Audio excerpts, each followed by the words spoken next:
You ask Tiger to solve. This deals with linear equations with one unknown. The final result is x equals -5/2. Let's solve it step by step. Simplify the expression. Expand the parentheses. Multiply the coefficients. Simplify the arithmetic. Group like terms. Simplify the arithmetic. Group all constants on the right side of the equation. Add 15 to both sides.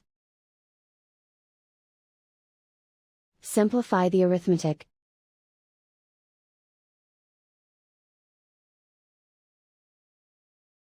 Isolate the x.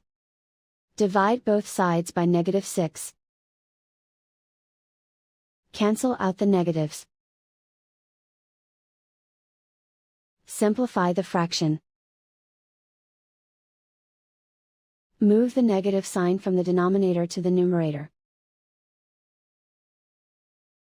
Find the greatest common factor of the numerator and denominator. Factor out and cancel the greatest common factor. And so the final result is x equals -5/2.